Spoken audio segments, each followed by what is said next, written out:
I've clicked onto the Global Tropical Overview for July the 13th, 2024. As is always the case in these videos, the flood expression are mine alone. If you're going to make any decisions ahead of any tropical cyclones, look to the local office, local emergency management, and local tropical cyclone warning center. We've got a few areas of interest to watch this week, and really over the next couple of weeks we'll be staying in the West Pacific, as the environment aloft is going to be favoring this basin at least for the next week, possibly two, as we go throughout the rest of July. You can see what's happening just on this visible satellite imagery alone. We've got a lot of deep convection firing across a wide area, about from the Philippine Sea over to India, and this is in response to an MJO pulse that is now coming up in this part of the world. You can see this if we look at the MJO forecast from the GFS ensemble. You can see that the start point is about here, and we're getting the MJO to pulse out a little bit into sections 4, 5, and 6, which favors this part of the world around the Philippines. And you can see this better here if we look at this colored map from Tropical Tidbits, which we have this green area showing all kinds of rising air, which is favorable for thunderstorms. And now you can see the opposite effect happening now in the Atlantic after Beryl, with a bunch of sinking air taking place across that basin. And this is forecast to persist over the next couple of weeks. You can see on this forecast from the GFS ensemble, as we go to late July, this is 24th and 26th, we're still favoring the West Pacific. And this will likely lead to several opportunities for tropical development over the next couple of weeks. Now, immediately, we do have two systems to watch. We have Invest 99W here in the South China Sea and Invest 90W here east of the Philippines. And these are being spawned by a westerly wind burst coming across this region. One thing about this MJO pulse is you can see that we have the darkest greens here over the Philippines. And this is the center of the rising air cell. So all the air is going to try and rise or rush into this part of this to rise to the center point of the rising cell. And the net effect of that is you get a very strong fetch of westerly winds relative to normal, shown in red here on the GFS model. And further north, you have the normal easterly trade winds. And between those, you get cyclonic, or in the northern hemisphere, counterclockwise spin, which can favor low pressure development. And if you look at where 99W and 90W are, they're right on the boundary between these two flows. 99W is here, 90W is here. And that makes sense for this background vorticity pattern that we have taking shape. Now we're going to first talk about Invest 99W, as the system is looking pretty good as the sun rises here over it. We'll go to a closer up look at it, and you can see it already has a pretty well-defined low-level center. We've got what appears to be strong easterly winds on the north side of it, and strong westerly winds on the south side of the storm. And these are appearing to turn more towards out of the north as you go to the western side, and we appear to have as well some southerly winds. So we might have some form of a center of low pressure underneath this deep convection. Now, this convection doesn't look overly well defined right now. It does look a bit sporadic just based off the convective bursts we're seeing here as the system, or as the sun rises over the system. But this does appear to be well on its way to attempting tropical cyclone genesis in the next couple of days. This was an OceanSat pass from earlier last night, and you can see those strong westerly winds, and you can see the easterly trade winds up north. Now, by this time, this looked like a more sharp trough axis. We did note on visible that we have what appears to be more northerly winds now on the west side. It'll be interesting to see if we get another pass to see how far those extend, and if we do actually have a well-defined enclosed area of low pressure. That is something that is a bit unknown right now. Is this fully closed down below the cloud layer? And we really won't know unless we get a microwave pass or, say, another ASCAT pass to confirm. But this system is well on its way to becoming a tropical cyclone, I'd say, and the environment for now does look fairly favorable. If we look at the large-scale view, this is the upper-level wind plot from the GFS showing you winds at the top of the troposphere. And you can see where 99W is, and we've got a lot of divergence. You can see all these blue colors and all these streamlines are pointing away from this system, the low. And this is a fairly divergent pattern, which is good. You need that latent heat release for this convection that's blowing over the system, and that allows an effective process to occur. And this will likely favor further development of this system over the next couple of days. Now, one thing that does stand in its way, and you can see this on current water vapor imagery, is that we have a very strong area of high pressure over China. And this is forecast to stay pretty strong over the next couple of days. One reason is we got a lot of convection here blowing up over India. This could be, in a way, favoring this ridge being stronger, but we've also got more convection blowing up over China, which is also strengthening this ridge. And this is creating a very strong easterly fetch of wind over southern China. Now, right now, the system is in a fairly low pocket of shear overall. You can see that we don't have these strong winds cutting across, but the steering flow is going to be pulling this up towards the west-northwest over the next couple of days, and you'll see on the GFS model that eventually this system just runs right into this flow. So here we are. This is by Monday morning local time, and now the low is here, and it's now running into this strong easterly fetch of winds as it approaches the coastline of Taiwan, or not Taiwan, Vietnam. And this does not allow the system to strengthen all too much, and it just stays a weak tropical storm before coming into Vietnam later on Monday. And this will likely be the main limiting factor for the system in terms of strength. This doesn't look like it's going to be an intensifying typhoon if it does form.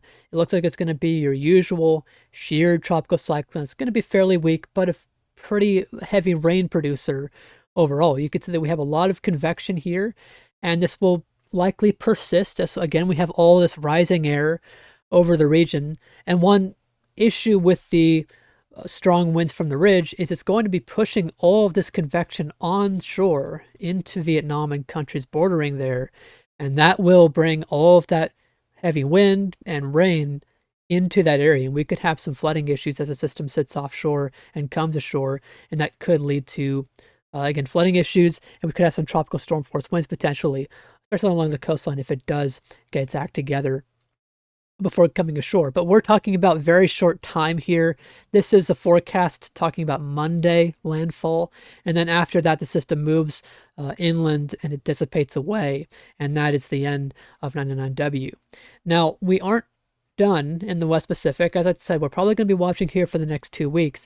We also have Invest 90W here sitting east of the Philippines. This is at a fairly low latitude right now, and this is not doing nearly as well as 99W.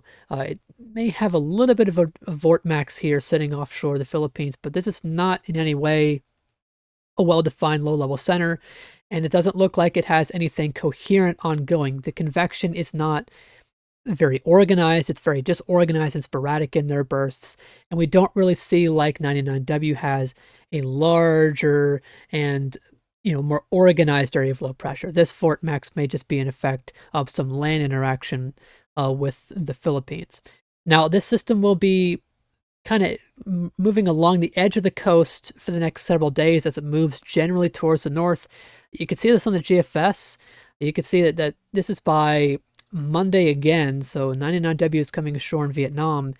Here's 90W still sitting offshore of the Philippines, and you can see it does kind of tighten something up there on the model. Now, the GFS does have a bias sometimes to do that too quickly, but it might be possible because, again, we do have that strong easterly fetch of winds, which you can see in the wind barbs here with the trade winds aloft or further north, and this could aid in an area of low pressure developing here. But it's hard to say exactly if the GFS is having a bit of a bias there or not. But you can see over the next couple of days, it really just sits along the coastline of the Philippines. And this will likely be one of its issues, land interaction. That could keep the system at bay. But another one, you sort of saw it there, where here's 90W, and we get another vorticity maximum forming further east, and this comes east and merges with whatever energy is there with 90W. And you can see if we look at the JFS ensemble, some of these members are also trying to form this into another tropical system as this comes west. We have a lot of red numbers here, which indicates low pressure systems, and these are ensemble members trying to form this into an area of low pressure and getting it to, say, a tropical storm. And what happens in that case, you can see this on the GFS, right now the system's in a fairly favorable upper level pattern. That could also favor it forming in the short term like the GFS had just shown.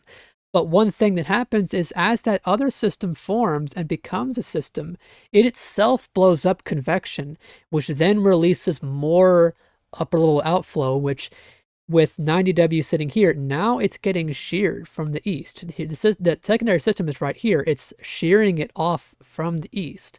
And that would weaken, if this did come true, that would weaken whatever 90W is alongside all the land interaction it's getting.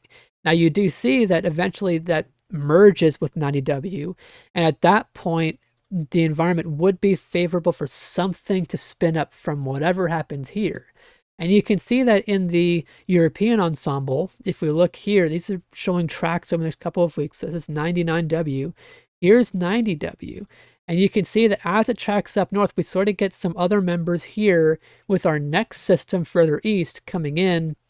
And they sort of converge here east of Luzon. And whatever happens there, 90W, or if it's another system from that other low, it eventually tracks further north. Now, there seems to be a bit of uncertainty. There's some members taking it to the South China Sea. There's some maybe taking a bit further north to Taiwan. But the most important thing to look for here is we started to see blues and yellows show up there. And that's showing that whatever makes it here could potentially be an intensifying storm once it gets there. Now, this is fairly long range. Once it gets to Luzon, that's about 5 days. And once it gets into the South China Sea, that's 7 days and beyond. So we really won't be talking about that all too much right now, as there's a lot of uncertainty. And this is sort of an interesting scenario where you have two vorticity maximums now that may be fighting each other to become dominant. We'll see exactly what happens there. You can see the GFS by 7 days has a system hitting Luzon, but there's a lot of variability here. Now, immediately, this will likely be bringing a lot of rainfall to the Philippines. You can see it blowing up a lot of convection here, and that will continue to be a rainfall threat for the Philippines. I don't see this becoming anything too strong right now. Now, if the GFS does come true and we get, say, something small like that, small systems like that can be susceptible to ramping up pretty quickly, and that could maybe bring some increased wind along the immediate coastline. But either way, heavy rainfall is on the way. Now, up towards, the central Philippines into Luzon, we're probably just going to get a rainfall threat out of this. It doesn't look like anything too strong right now, and same case in Luzon right now. But if anything does change on that, we'll talk about in the future. And I'll have future uploads throughout the rest of the weekend into next week on these two systems as they progress in the West Pacific. That's all that I've got for today. Not really seeing any chance of development elsewhere across the world. The East Pacific and Atlantic are quiet, and the Indian Ocean looks to be at bay, in part because of that area of high pressure over here, over China. It's just shearing apart anything that fires in the Bay of Bengal and Arabian Sea. So the Indian Ocean is quiet. We're just going to be paying attention to the West Pacific. That's all I've got for today. Thanks for watching.